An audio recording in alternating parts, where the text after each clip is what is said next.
नमस्कार, मैं हूं राजमोहन तिवारी और आप देख रहे हैं एचएस बिहार। जेडीयू के लिए समस्याएं अभी कम होने का नाम ही नहीं ले रही है। लगातार एक पर एक कई झटके उसको मिल रहे हैं।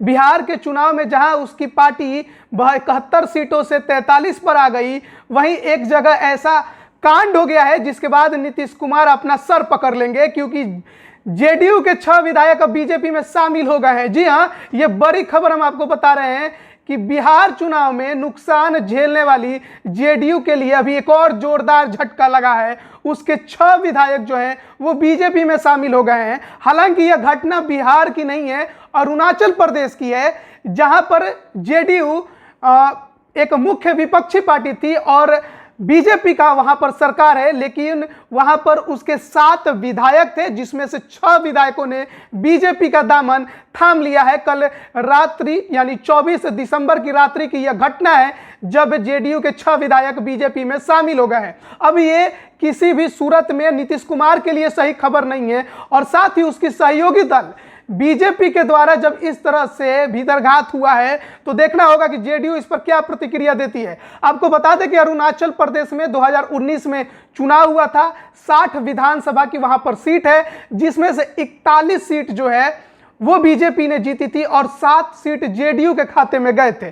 4 सीटों पर कांग्रेस ने जीत हासिल की थी, जबकि पीपीए को 5 सीटें मिली थी। तो सबसे बड़ी पार्टी बीजेपी थी, बीजेपी की वहां सरकार थी और मुख्य विपक्षी पार्टी वहां पर जेडीयू थी।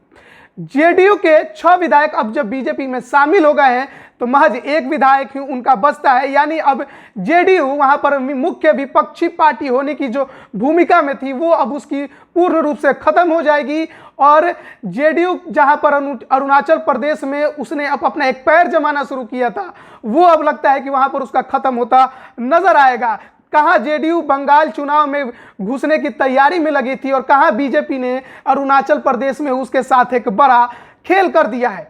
अब बड़ा सवाल यही है कि आखिर एनडीए की ही दोनों पार्टियां हैं और इस तरह से जब आपस में ही लड़ रहे हैं तो क्या कुछ बिहार की राजनीति पर भी असर पड़ेगा, क्योंकि हाल में हमने देखा कि नीतीश कुमार ने मंत्रिमंडल विस्तार न होने के लिए बीजेपी को जिम्मेदार ठहरा दिया था। बीजेपी ने भी उनको जवाब दिया था और मंगल पांडे ने साफ तौर पे कह दिया था कि मंत्रिमंडल विस्तार का जो विशेषाधिकार है वो मुख्यमंत्री का है। मुख्यमंत्री को बीजेपी पर किसी भी प्रकार का आलोचना नहीं करना चाहिए था। और इसको लेकर अब बड़ा सवाल खड़ा होने लगा है कि जेडीयू और बीजेपी में कितनी दोस्ती है और कितनी यारी है। बंगाल चुनाव को लेकर भी कई सवाल जेडीयू पर उठने लगे थे कि आखिर क्यों अमित शाह के ड्रीम प्रोजेक्ट में जेडीयू सेंधमारी करते नजर आने वाली है। लेकिन जब अरुणाचल प्रदेश में बीजेपी ने जेडीयू के साथ इतना बड़ा कांड कर दिया है, जेडीयू के 6 विधायकों को अपने पाले में ला दिया है, तब देखना होगा कि जेडीयू इस पर अब क्या